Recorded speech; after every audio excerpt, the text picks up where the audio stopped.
Donc voilà, c'est parti. Donc du coup, j'accueille aujourd'hui Laurent Chrétien pour se présenter, donc organisateur du salon Laval Virtual depuis plusieurs années maintenant. Donc je te laisse te présenter.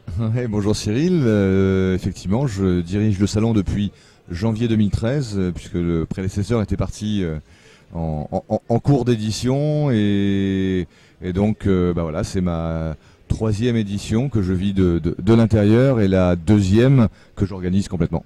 D'accord. Et donc tu as d'autres étiquettes aussi, au niveau de la ville de Laval Agglo en soi. Tu peux nous en parler un petit peu, ton parcours professionnel, comment t'en es arrivé à organiser un salon comme le Laval Virtual avec tout le staff qui va avec. Bon, c'était pas du tout prévu au départ, hein, puisque je suis ingénieur travaux publics, donc ça n'a à peu près rien à voir. J'ai été plusieurs fois entrepreneur, j'ai également bossé beaucoup dans l'immobilier. On va dire, tu vois, ce qu'on appelle dans les centres commerciaux un syndic de copropriété, quoi, le gestionnaire du centre, ou également un monteur de services dans les immeubles de bureaux. Et en fait, en fin d'année 2000, je cherchais quelqu'un pour s'occuper de la Cité de la Réalité Virtuelle, du projet de Cité de la Réalité Virtuelle. Et comme j'avais à la fois cette casquette construction, puisque j'avais fait ça au tout début de carrière, et également gestion immobilière, bah, ils se sont dit allons-y, essayons. Et puis ça, voilà, donc j'ai démarré ça en fin d'année 2011, tout 2012, on a travaillé sur le projet. Et puis quand Mathieu Lépine a annoncé son départ, bah, j'ai dit voilà, le salon me paraît être un outil qui a besoin d'être développé, qui a le potentiel pour être développé et servir de bras armé pour démultiplier le développement économique lié à nos technologies à Laval. Oui, parce qu'il faut quand même le rappeler que Laval est quand même une capitale de la réalité augmentée depuis maintenant 15 ans, notamment grâce au salon, que les acteurs économiques qui viennent s'installer. Est-ce que tu peux nous parler un petit peu, toi qui connais un petit peu l'écosystème économique du numérique sur Laval, quelles grosses boîtes on peut retrouver sur Laval qui sont liées directement ou indirectement à la réalité augmentée ou la réalité virtuelle? Alors en fait historiquement, hein, c'est d'abord la réalité virtuelle qui a été portée par les différentes collectivités, qu'elles soient villes, agglo, départements et régions.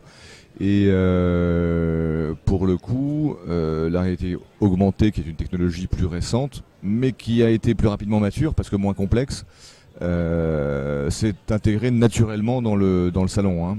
C'est peut-être Comme plus pratique aussi pour le et jeu qui est vidéo, plus, etc. alors pour les usages quotidiens, gaming, c'est effectivement une technologie qui est